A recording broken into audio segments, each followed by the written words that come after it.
नमस्ते। अहिले देश चाहिँ एकदम तरल अवस्थामा छ।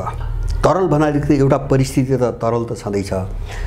अर्कोतिर ध्रुवीकरण कस्तो देखिँदैछ भन्छ भने नेपालीहरूको एउटा कमजोर चेतनाको फाइदा उठाइकन उही कित्ताभित्रका मान्छेहरूको बीचमा यस्तो ध्रुवीकरण गर्न कोसिस भइरहेको छ।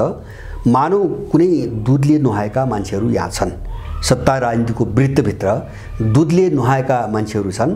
तिनले देशको निम्ति काया पलट गर्न सक्छन् वा गर्ने चाहिँ भावना सोच राख्छन् हैन। अब यो चाहिँ तपाईको जस्तो आम मान्छेहरूलाई गुमराहमा बारेर बहकाएर उसको उत्तेजना उसको निराशालाई ब्ल्याकमेलिङ गरेर फाइदा उठाउने यो रणनीति हो जो नेपालमा सधैँभरि चल्दै आएको छ र विश्वभरि पनि हामीले देख्दै आएका छौँ। अब यस्तो खेल यिनलाई परिचालन गर्ने शक्तिले निरन्तर गर्दै आएको छ। यो खेल यिनीबाट खेलिने खेल होइन। अब जस्तो अहिले तपाईँ हामी देख्दैछौँ भुटानी नेपालीहरूलाई भुटानी बनाएर बिक्री गर्ने र करोड कुम्र्याउने खेलमा जब मान्छेहरू लागिरहेको घटनाहरू बारे सार्वजनिक भए यस्ता घटना सयौं छन् यहाँ जो दबाइएका छन्। यहाँ मात्रै के हुन्छ भन्छ भने तिनी जो घटनाहरू अब जस्तो लुट भयो विभिन्न हत्याकाण्ड नेपालमा हेरौँ विभिन्न हत्याकाण्डहरू भए छानबिन भइएन दबाइयो। अब भ्रष्टाचारको त अब यहाँको व्यवस्था यो व्यवस्था र यसमा टाँसेका व्यक्तिहरूको त्यो धर्म मूल धर्म भनेकै भ्रष्टाचार हो लुट हो। अब त्यसका अनगिन्ती कथाहरू छन्। देश बेचेका छन् सारा सूचना बेचेका छन्। अब स्रोत सम्पत्तिहरू बेचेका छन् भनेपछि अब उनीहरू मान्छे बेच्ने हदसम्म आइपुगेका छन्। यिनी सबै भएका छन् माने यो करप्सन अपराध दण्डहीनता र अराजकताको प्रतित्व गर्ने व्यवस्था हो र यिनी व्यक्तिहरू त्यसैको निम्ति यहाँ ल्याएका हुन् भन्ने कुरा छर्लङ्ग छ 47 सालपछिको इतिहास हेर्दा। त्यसकारणले हामीले भुटानी प्रकरणसम्म आइपुग्दा हामी यो व्यक्ति खराब रहेछ यो ठिक रहेछ भन्ने खालको गलत बहसमा गलत निष्कर्षमा जान्छौँ कि भन्ने एउटा खतरा छ हैन। उनले ध्रुवीकरणलाई अर्को ढङ्गबाट अगाडि बढाएर फेरि अर्को ढरियामा हामीलाई पार्ने बन्द गर्ने एउटा खेलमा विदेशीहरू लागिरहेको देखिन्छ। त्यसकारणले मैले यस श्रृङ्खलामा आजको श्रृङ्खलामा यिनी को हुन् हामीले यो चाहिँ सारा जो नाटक हामी देखिरहेका छौँ यिनकै कित्ताभित्र ठुलो सैद्धान्तिक मतभेद होला जस्तो देखिने। मतभेद त छ लडाईँ त छ तर त्यो सैद्धान्तिक होला कि अथवा देशप्रतिको निष्ठा र अनिष्ठाको तपाईको लडाईँ हो कि अथवा चाहिँ कुनै विचारधाराको लडाईँ हो कि कुनै मूल्यको लडाईँ हो कि यस्तो खालको हामी ब्रह्म चक्रव्यूहमा अब नफसौँ हैन। अब देश एउटा निर्णायक सङ्कटको चरणमा पसिसकेको छ। ठुलो उथलपुथल नेपालमा हुँदैछ र यसले नेपाललाई यो सङ्कटबाट बाहिर लगेर देश बनाउने एउटा बाटो खोल्ने सम्भावना एकदमै प्रबल छ। त्यसकारणले हामी अब बहकिनु हुँदैन। यति अनुभव गरेपछि हामी सच्चिनुपर्छ र हामीले इतिहासका प्रत्येक अनुभवहरू र घटनाहरूलाई हैन साक्षी राखेर तिनलाई अगाडि राखेर त्यसबाट हामीले सिक्नुपर्छ। त्यसकारणले अब यो भुटानी केसले जो तरलता पैदा गर्यो यो तरलताबाट अर्को एक थरी शक्तिहरूलाई हैन साम्राज्यवादीहरूले अगाडि ल्याउन खोजिरहेका छन् र उनको हातमा नेपालको बागडोर लग्न खोजिरहेका छन्। त्यसकारणले अब यो समस्यालाई चिर्नको निम्ति मैले अलिकति यिनी को हुन् मैले आज यस श्रृङ्खलामा त्यति छोटकरीमा प्रकाश पार्न चाहेको। जस्तो अहिले हेर्नु चाहिँ म उदाहरण दिन्छु काङ्ग्रेस एमाले माओवादी मधेसवादी। अब राप्रपालाई मैले पूर्ण रूपमा त्यसमा बुझ्दैन तर मोटामोटी त्यही हो हैन मोटामोटी त्यही हो र त्यसमा अहिले केही नयाँ थपिएका छन्। जस्तो घन्टी पार्टी नयाँ थपिएको छ। अब सीके राउतको थपिएको छ रेशम चौधरीको थपिएको छ। त यिनीहरू बीचमा कुनै नेपालको विषयमा नेपालको भूराजनीति नेपालको स्वार्थको विषयमा कुनै मतभेद छ अथवा यिनका बीचको सिद्धान्त मूल्य मान्यता र दृष्टिकोणका बीचमा कुनै मतभेद छ कुनै अन्तर छ अथवा चाहिँ यिनका बीचमा जो चाहिँ झगडा हामी देख्छौँ नि हैन एकअर्काप्रति गाली गलौज असन्तुष्टि जो देख्छौँ हैन त्यसभित्र कुनै नैतिकता कुनै मूल्य अथवा कुनै लक्ष्यको विषय जोडिएको छ। हामी यो कोणबाट राम्रोसँग हेर्न जरुरी छ। म केही कुरा उठाउँछु यिनी को हुन्। जस्तो सबैलाई समग्रमा मैले जतिका नाम लिए एमाले काङ्ग्रेस माओवादी मधेसवादी सीके राउत घन्टी रेशम चौधरी सहितका जति पनि मान्छेहरू हुन्। नम्बर 1 हामी बुझौँ अलिकति छलफल र बहस गर्ने हामी तरिका हामीले फेरौँ। जस्तो नम्बर 1 सुगौली सन्धिपछि नेपालको राज्य प्रणाली स्वाधीन छैन नवऔपनिवेशिक अवस्थाबाट गुज्रिरहेको छ भन्ने कुरा कसैले पनि मान्दैन हैन। अहिलेसम्म दिनसम्म आउँदाखेरि त देश त नाङ्गै रूपमा विदेशीले चलाइरहेछ, माफियाले। त्यो कुरो पनि यिनी मान्दैनन्। यिनी सबैले के भनिरहेछन्, यो लोकतन्त्र हो, यो सबै नेपालीले ल्याएको हो र हाम्रो देश कहिले पनि विदेशीको हातबाट खेलेको छैन। सबैको कुरो त्यही छ। भएको चिजलाई ढाकछोप गर्ने कुरामा सबै एक। नम्बर 1 हामीले अलिकति सिरियसली चाहिँ छलफल गरौँ। नम्बर 2 नेपालमा जो दृष्टिकोणको नाममा, विचारको नाममा, व्यवस्थाको नाममा, मूल्यका नाममा हैन जति पनि चिज आएका छन् यी सबै आयातित हुन्। यिनको उत्पत्ति नेपाल हेरिकन, नेपाली हेरिकन, नेपालको आवश्यकता हेरिकन भएको होइन। उत्पत्ति नै यहाँ छैन। यिनी सबै विदेशी उत्पत्ति हुन् जो हाम्रो मौलिकतासँग मिल्दैनन् र देश यस्तो चाहिँ तपाईको अवस्थामा पुग्यो। त्यसकारणले यो आयातितपन जो छ यो नै देशको मूलभूत समस्या हो हैन। जसलाई उनले लोकतन्त्र भन्छन्, जसलाई उनले खुला बजार जस्तो आर्थिक विकासको मोडेल हो यो भन्छन् हैन। अब यी समाज कस्तो भयो आज हामीले देखिरहेका छौँ। यसलाई बडो उन्नत समाज, सभ्य समाज जो भन्छन् हैन। यो आयातित जो पन छ नेपालमा शासनता, यसप्रति कसैको विमति छैन। सब एक ठाउँमा छन् हैन। यो चाहिँ एकदम ठुलो विकास हो, यो आधुनिकता हो, यो हाम्रो हो, हामीले ल्याएको हो, यसले नेपालीहरूको भलो मात्रै गरेको छ। यो कुरामा सबै एक। अर्को देशको जो भूराजनीतिक सङ्कट छ यसको कारणका विषयमा सबै मौन, कोही पनि बोल्दैन हैन। यो यसको उत्पत्ति नेपालबाट भित्रबाट भएको छैन। यो कुनै नेपालीको कारणले आएको सङ्कट होइन। यो नेपालको भूराजनीतिलाई गिजोलेर आफ्नो अभिष्ट पुरा गर्नको निम्ति साम्राज्यवादी शक्तिहरूको स्वार्थ जो अगाडि बढाउन खोजे त्यसको कारणले आएको समस्या हो। यो हो भन्ने हो होइन भन्ने कुरामा सब एक हैन। यो सङ्कट कहाँबाट आयो? यिनी कुनै पनि कुतत्त्वहरूले यसमा विदेशीको संलग्नता छ भनी देखाउँदैन। यिनी त विदेशीले बोकेका प्यादा मात्रै हुन्, पात्र मात्रै हुन् हैन। स्रोत त यिनैहरू हुन्, तर कारण यहाँ छैन। कारण त्यो विदेशी रणनीतिमा छ भन्ने कुराहरू नबोल्ने कुरामा यिनी सब एक। त्यसलाई ढाकछोप गर्ने, त्यसलाई लुकाउने मामिलामा सब चाहिँ तपाईको एक। नम्बर 4 देशलाई अधिराष्ट्रिय सङ्गठनहरूले, अधिराष्ट्रिय भनेको के भन्छ भने राष्ट्रभन्दा माथि हैन, जस्तो एनजिओ आइएनजिओ जस्तो अहिले तपाईँ हेर्नुहोस्, सबै तपाईँहरू आफै पनि लाग्नुहोस्, सबै मन्त्रालयमा जानुहोस्, कुनै पनि मन्त्रालयको एउटा नीति यहाँको मान्छेले बनाउँदैन। एनजिओले लगानी गरेको छ, जस्तो शिक्षामा, स्वास्थ्यमा, वनमा, अब खानेमा, सुरक्षामा हैन। तपाईको के अरे चाहिँ सबैतिर एनजिओहरू पसेका छन्। त्यहाँका मान्छेलाई जस्तो पार्टी नेताहरूलाई पार्टीलाई चाहिँ पैसा खुवाएका छन्, कर्मचारीलाई किनेका छन्, न्यायाधीश किनेका छन्, संवैधानिक निकाय सबै किनेका छन्। अनि त्यो लगानीको बलमा उनीहरूले त्यो नीति आफै बनाउँछन्। जस्तो नेपालको कृषि नीति कस्तो, नेपालमा जस्तो कृषिमा हरेक साल बजेट तपाईँ हेर्नुभयो भने कृषिमा 2.5% भन्दा बढी बजेट कहिले पनि लाग्न सकेन नेपालमा। जबकि कृषि प्रधान देश हो भन्छन् यिनीहरू, बजेट 2.5% पनि छैन। त्यो कसले गराउँछ त्यस्तो नीति? त्यो एनजिओले बनाउँछ, आइएनजिओले बनाउँछ। किन? उनको नीति त के छ भन्छ भने नेपाललाई उठ्न नदिने हैन। नेपाललाई उठ्न नदिने भएपछि उनले हामीसँग भएका स्रोत साधनमा लगानी किन गर्न दिन्छन्? जस्तो कृषिमा पैसा दिँदैनन्, बजेट दिँदैनन् हैन, जस्तो वनमा दिँदैनन्, पानीमा यत्रो नदी नाला छन् सबै किन बेचिन्छन् हैन? किन यहाँ लगानी गर्न दिँदैन विदेशीले? नेपाल आत्मनिर्भर हुन्छ। माने यस्तो चाहिँ नेपालको कुनै पनि नीति यहाँको मान्छेले बनाउँदैन, एनजिओ आइएनजिओले बनाउँछ। त्यसलाई राष्ट्रातीत सङ्गठन भनिन्छ, अधिराष्ट्रिय सङ्गठन भनिन्छ, जो राष्ट्रभन्दा माथि हुन्छन् हैन। जस्तो यहाँको सरकारभन्दा माथि हुन्छन्।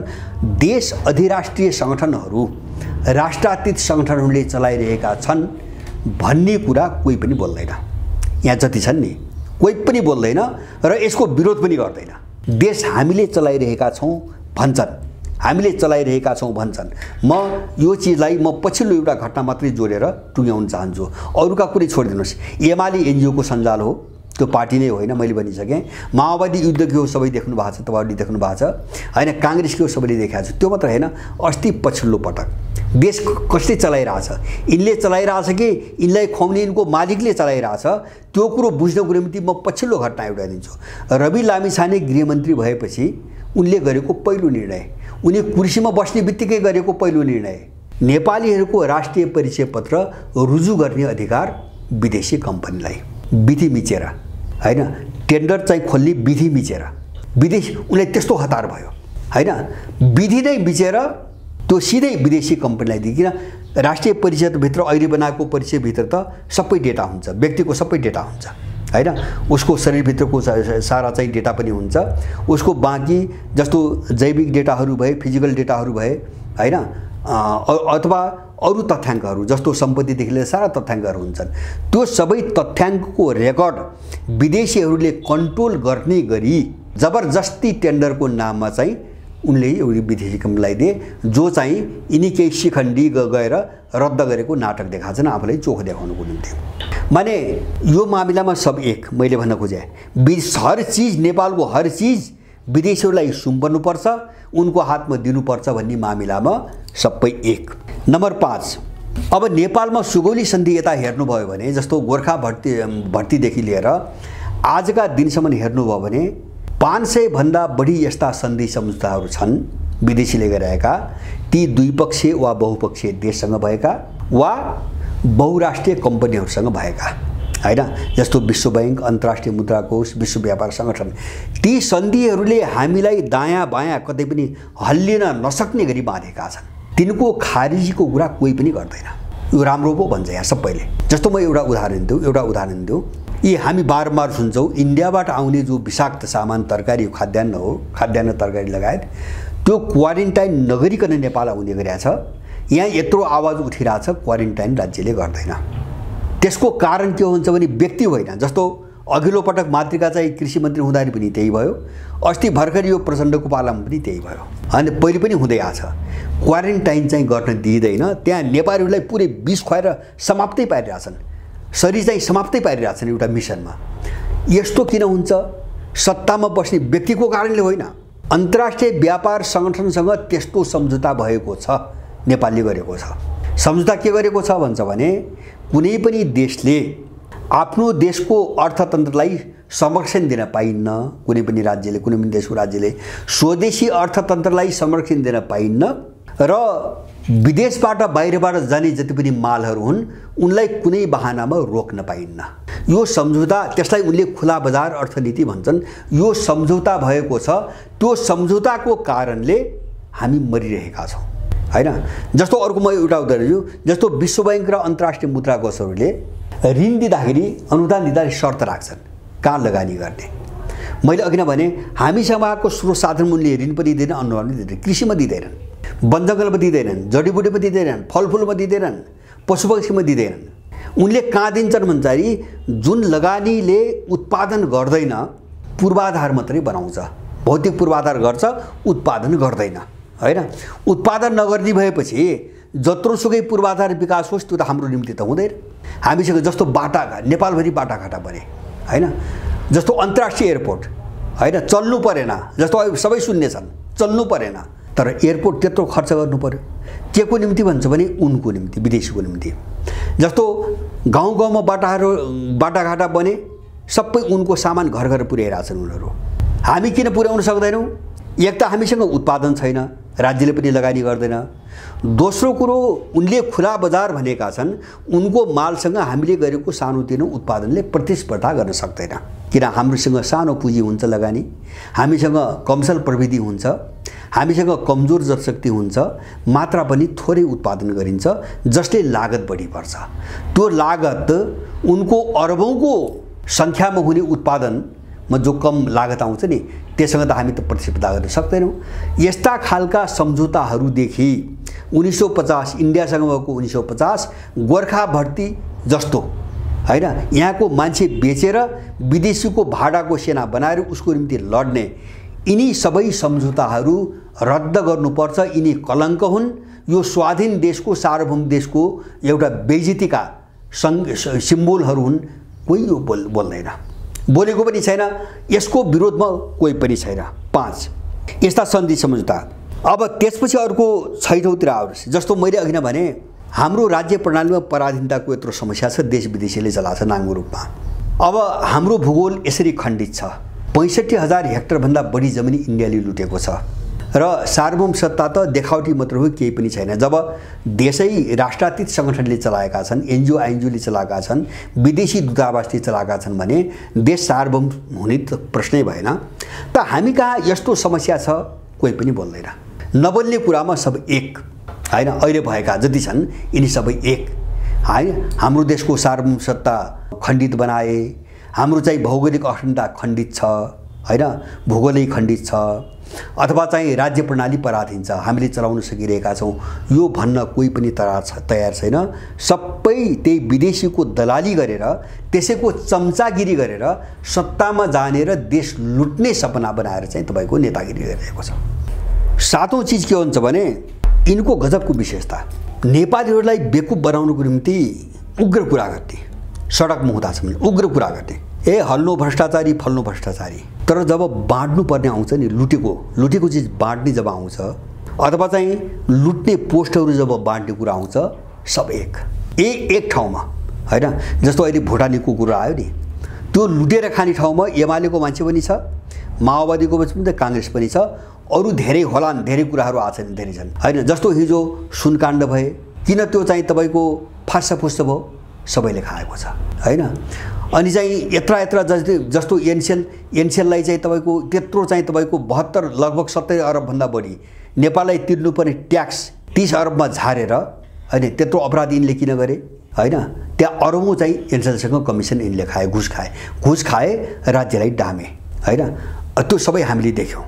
त्यसमा एक र त्यो मात्रै हैन, अस्ति भर्खरै अघिल्लो पटक चुनाव हुँदा, उपचुनावभन्दा अगाडि चुनाव हुँदाखेरि यही घन्टीवालाहरूले यो भ्रष्टाचारी त्यो भ्रष्टाचारी, हल्लो खराब फल्लो खराब नामै किटेर भनेका थिए।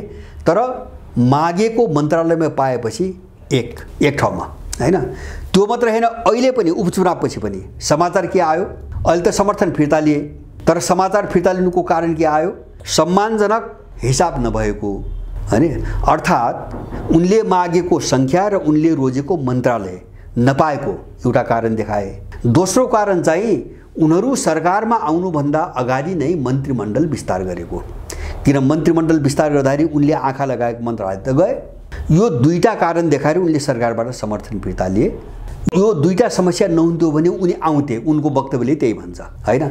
भनेपछि त्यहाँ गएर यही प्रचण्डसँग, ओलीसँग, शेरबहादुरसँग सँगै बसेर गट्ठी हालेर काँध मिलाएर लुट्ने र अपराध गर्ने प्रश्नमा एक हैन। दिनभरि नौटङ्की, अनि जब राति पर्यो अनि त्यसपछि बाँडफाँड, अनि कहाँ बस्ने, रक्सीका बोतल अगाडि राख्ने, त्यसपछि बाँडफाँड, यो मामिलामा सबै एक। यो सबै चिज हामीले देखिरहेका छौँ हैन। अब मतभेद त के हो भन्छ भने, मैले पहिले पनि धेरै पटक भन्दै आएको छु, यिनको बिचमा मतभेद त के हो भन्छ भने, त्यो विदेशीले यिनका बिचमा ध्रुवीकरण गराउन चाहेको बेला, अथवा यिनलाई कुकुर लडाइँ लडाएर हैन, अब त्यसभित्रबाट आफ्नो एउटा कोर टिम हैन, अथवा उही के अरे दही मथेर नौनी निकाली भन्छन् नि, साम्राज्यवादले नौनी निकाल्न चाह्यो भने यिनको बिचमा लडाइँ सुरु गराउँछ हैन। काटाकाट, मारामार, भनाभन तथानाम गर्न लगाउँछ, ताकि अलिकति दुर्गन्धित, अलिकति बदनाम, काम गर्न असक्षम भइसकेको, अथवा चाहिँ आम मान्छेलाई भ्रम पार्न चाहिँ अलिकति नसक्ने अवस्थामा पुगिसकेको मान्छेलाई बिस्तारै किनारा लगाएर एउटा जल्दो बल्दो उम्दो अर्को एउटा चम्चा चाहिँ अगाडि ल्याउन सकियोस्, त्यसको निम्ति गराउने लडाइँ हो। एउटा उसले गराउने लडाइँ हो। र दोस्रो के हो भन्छ भने, यहाँभित्रको खानपिनको लडाइँ हो हैन। जस्तो मन्त्रीमण्डल सधैँ विस्तार हुँदाखेरि यहाँ सधैँ यिनको झगडा के हुन्छ भने, मन्त्रालय, मालदार मन्त्रालय हैन, पैसा भएको मन्त्रालय हैन, पाउँछ भनेपछि समर्थन गर्ने, पाउँदैन भने नगर्ने, सधैँभरि झगडा यही छ। तपाईँको 47 सालदेखि यिनको झगडा यसैमा केन्द्रित छ। यो सबै हामीले देखिरहेका छौँ। त्यस कारणले यिनी भित्रका जे चाहिँ तपाईँको विमति हामीले देख्छौँ, ती विमतिहरू या त तिनका पछाडिको मालिकले गराउन चाहेको ध्रुवीकरणसँग जोडिएका हुन्छन्, या भने यिनको खानपान र लुटपाटको सरोकारसँग जोडिएका स्थानहरूको विषयलाई लिएर चाहिँ तपाईँको यी झगडाहरू गराइन्छ। यो भन्दा अर्को प्रकारको कुनै पनि द्वन्द्व यिनको बिचमा छैन। हामी यो चिज बुझौँ। आजका दिनसम्म यही हुँदै आछ र यो नाटक हामीले देखिरहेको छौँ। यस्ता समर्थन फिर्ता आफूले नपाएपछि भने जस्तो नभएपछि यस्ता समर्थन त तपाईँको ओलीको सरकारको समर्थन प्रचण्डले पनि फिर्ता ल्यायो पहिले हैन। त्यसैलाई चाहिँ प्रचण्ड इमान्दार थियो भनेर प्रमाणपत्र बनाउने कुरा आएन हैन।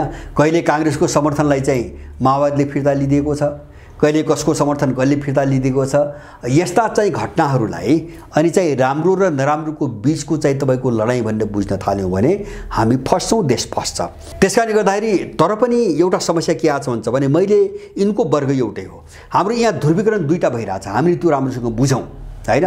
एउटा ध्रुवीकरण साम्राज्यवादीहरूले बक्सिस दिएको जो विचार प्रणाली छ, जो व्यवस्था प्रणाली छ, यही भित्रको ध्रुवीकरण।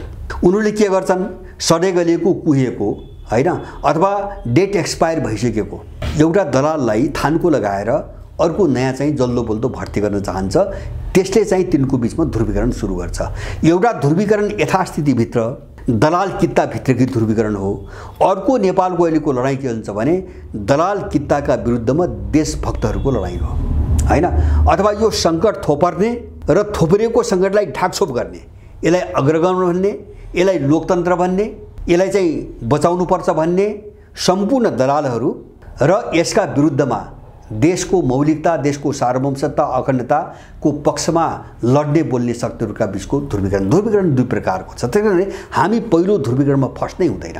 हामीले त्यही गल्ती गरिरहेका छौँ। अब हाम्रो न्यून चेतना जस्तो नेपालीहरूको निम्नस्तरको चेतना, अब यिनीहरूले आजसम्म गरेका जो अपराधहरू हुन् त्यसबाट आएको फ्रस्ट्रेसन हैन, एउटा निराशा, आक्रोश र बदलाको भावना हैन, अथवा चाहिँ तपाईँको विभिन्न चक्रव्यूह जस्तो सामाजिक सञ्जालहरूको प्रयोग आदि इत्यादि विभिन्न हत्कण्डा अपनाएर वा हाम्रो आफ्नो कमजोरीको फाइदा उठाएर यिनी खेलिरहेका छन्।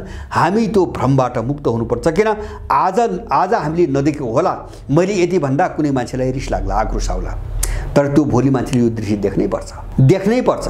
त्यसकारणले कमसेकम यस्ता बहस र छलफललाई अलिकति कुर्ने धैर्यता गरौँ हामी हैन। किन यो 2-4 महिनापछि सबै देखिने कुराहरू हुन्। त्यसकारणले हामी चाहिँ एउटा दलाल र अर्को दलाललाई लडाएर झगडा गराएर जो भ्रम सिर्जना गर्न खोजिएको छ त्यो चक्रव्यूहमा हामी नफसौँ, त्यो गल्ती नगरौँ हैन। यतिबाट मात्रै जोगिन सक्यौँ भने पनि हामी यिनका विरुद्धमा लड्न सक्छौँ, अगाडि बढ्न सक्छौँ र देशलाई यसबाट मुक्त गर्न सक्छौँ। यिनको क्याटेगोरी एउटै हो, वर्ग एउटै हो, श्रेणी एउटै हो, यिनको मिसन एउटै हो, यिनको उद्देश्य एउटै हो र देशले जे दुर्गति भोगिरहेको छ त्यसका कारणहरू जति छन् ती सबै कारणका समर्थन गर्ने कुरामा यिनी सबै एक ठाउँमा छन्। त्यसैले यो लडाइँलाई कसरी बुझ्ने, देशभित्र जो अराजकता र एउटा अन्यल सिर्जना गर्न खोजिएको छ नि, यसलाई कसरी बुझ्ने भन्ने कुरालाई हामीले ठिक ढङ्गले बुझ्दैनौँ भने देश अर्को मैले होइन अरू 8-10 वर्ष झन् ठुलो दुर्घटनामा एउटा भ्रमजालमा फस्ने खतरा बढ्दै गएको छ। यो दिशातिर यहाँहरू सबैको तर्फबाट एउटा बहसको आरम्भ होस् भन्ने चाहिँ म चाहन्छु। हस्, धन्यवाद।